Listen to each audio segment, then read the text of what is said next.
In this video, I will discuss the important teachings I found in Ezekiel. Also, I will make more of these videos as I go through Ezekiel. Let me start by reading this verse. Thus says Jehovah Elohim, this is Jerusalem. I have set her in the midst of the nations and the countries all around her.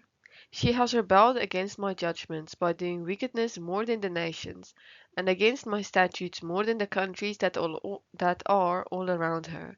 For they have refused my judgments, and they have not walked in my statutes. Therefore thus says Jehovah Elohim, because you have multiplied disobedience more than the nations that are all around you, you have not walked in my statutes, nor kept my judgments, nor even done according to the judgments of the nations that are all around you.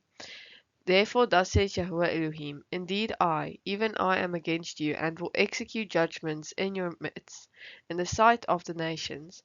And I will do among you what I have never done, and the like of which I will never do again, because of all your abominations. Because they have rebelled against Yahuwah's commandments, he is against them, which just shows us the importance of keeping his statutes. If Christians believe that we are not allowed to steal, murder, or commit adultery, then why neglect the other commandments relating to keeping the Sabbath, not eating unclean animals, etc.? This shows that the commandments are not only for the Jews, but for anyone who wants a relationship with Yahuwah. You can't pick and choose what you want to keep.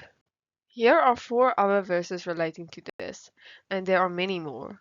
As you can see, a lot of them are in Exodus because the commandments were given to Moses in that book. Similarly, you will find a lot of verses saying the same thing in Leviticus and Deuteronomy. Now I will read the second verse I found.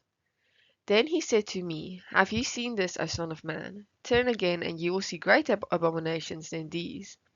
So he brought me into the inner court of Yahuwah's house, and there, at the door of the temple of Yahuwah, between the porch and the altar, were about 25 men, and with their backs towards the temple of Yahuwah and their faces toward the east, and they were worshipping the sun toward the east. Now, even though you don't see direct sun worship so clearly today, it is still being done.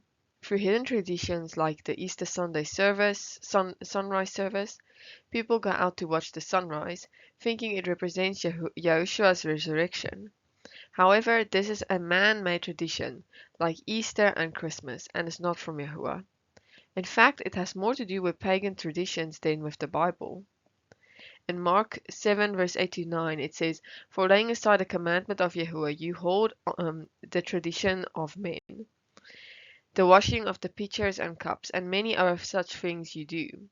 He said to them, all too well you reject the commandment of Yahuwah, so you may keep your tradition. Here is more proof.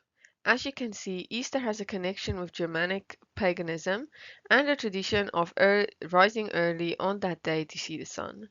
Interestingly, the light blue extract describes part of the tradition as everyone would meet again outside with their faces towards the east, towards the rising sun, while Ezekiel says their faces toward the east, and they were worshipping the sun toward the east. This clearly shows that there are pagan roots in the church sunrise service, and also shows that this verse in Ezekiel can still apply today.